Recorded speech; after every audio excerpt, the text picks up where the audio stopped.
আসসালামু আলাইকুম। আজকে আপনাদের দেখেন একটা ম্যাজিক দেখায় যে দেখেন আমাদের কাছে একটা সেট আছে ভিভো ওয়াই করে যে রিস্টার্ট নিতেছে। আবার দেখেন সেটটা এখনই চালু হবে। আবার দেখেন সেটটা অটোমেটিক বন্ধ হবে, বন্ধ হয়ে আবার চালু হবে। সেটটা সেকেন্ড লোকের থেকে বন্ধ হইতে একটু সময় নেবে, সেকেন্ড লোকের আসছে, দেখেন বন্ধ হয়েছে, আবার চালু হবে, আবার চালু হয়েছে। আবার গিয়ে সেকেন্ড লোকেতে যাবে, যখন একটু সময় নেবে আবার বন্ধ হবে। বাট দেখেন এই যে আমাদের সেই ডিসপ্লেটা, যদি আমরা এই ডিসপ্লে চেঞ্জ করে আপনাদের দেখাই, কারণ এই সেটটাতে নতুন একটা ডিসপ্লে লাগাবো, আপনাদের দেখার চেষ্টা করবো যে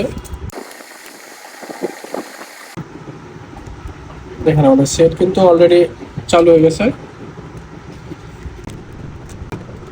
হ্যাঁ, আমার সেট অলরেডি সেকেন্ড লোকতে চলে গেছে, দেখতে পাচ্ছেন এখানে ভিভো লেখা আছে, মানে এই ডিসপ্লেটা হচ্ছে নতুন ডিসপ্লে।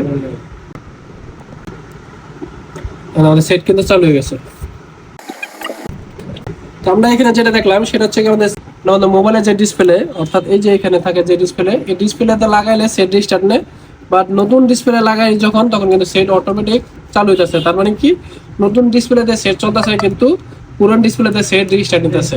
তো আমরা এখান থেকে এই ভিডিওর মাধ্যমে জানলাম যে ডিসপ্লে থেকে সেট রিস্টার্ট নিতে পারে। তো আশা করি এই সংক্ষিপ্ত ভিডিওটা আপনার অনেক উপকার আসবে। সবাইকে ধন্যবাদ। আসসালামু আলাইকুম।